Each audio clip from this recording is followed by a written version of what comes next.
দেখতে পাচ্ছেন সাজনা ফুল, অনেক ফুল ফুটেছে। এখন সাজনার ফুলের মৌসুম বলা যায়। ঋতুরাজ বসন্তে নানা রকমের ফুলে সেজে ওঠে চারপাশ। আর এই ঋতুতেই নানা রকম রোগের প্রকোপ বাড়ে।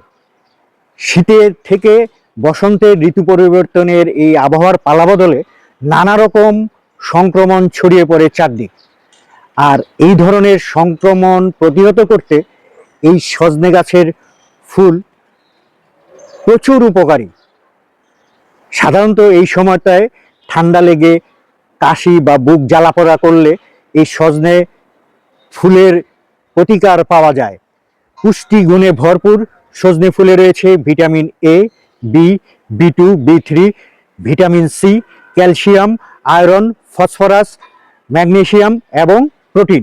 আপনি বিভিন্নভাবে সজনে ফুল খেতে পারেন। আমাদের এই উপমহাদেশে প্রচুর জনপ্রিয় একটি খাবার হচ্ছে এই সজনে ফুলের বড়া। এখন পবিত্র রমজান চলছে, এই বড়া আমরা অনেকেই সাথে মুড়ি মেখে খাই বা ডালের বড়া খাই। তবে ডালের বড়া থেকে এই সজনে ফুলের বড়া একবার খেয়ে দেখবেন, খুবই সুস্বাদু এবং এর উপকারিতাও ডালের বড়া থেকে অনেক বেশি।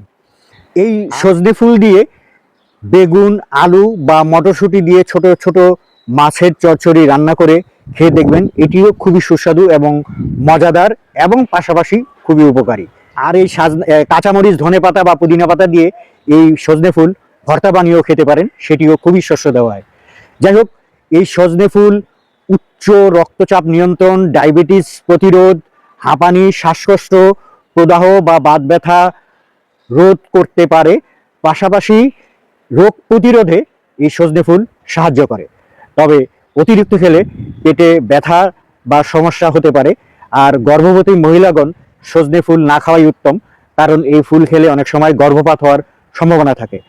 চমৎকার এই সজনে পাতা, ফুল, সজনে ডাঁটা সবকিছুই উপকারী, যার কারণে কি সুপার ফুড বলা হয় সজনে এই গাছটাকেই। পুরা গাছটাই খুবই উপকারী। আপনারা আপনার বাড়িতে আঙিনায় সজনে গাছ লাগাতে পারেন। ড্রামে, একটু বড় বড় ড্রামে একটু সজনের ডাল বুনে দিলেই হয়ে যায়। চমৎকার, আপনার স্বাস্থ্যের পাশাপাশি, আপনার পরিবারের স্বাস্থ্যের পাশাপাশি সমাজেরও উপকার হবে। এই সজনে ফুল একবার খেয়ে দেখবেন এবং আমাদের কমেন্টস করে জানাবেন। ধন্যবাদ সবাইকে।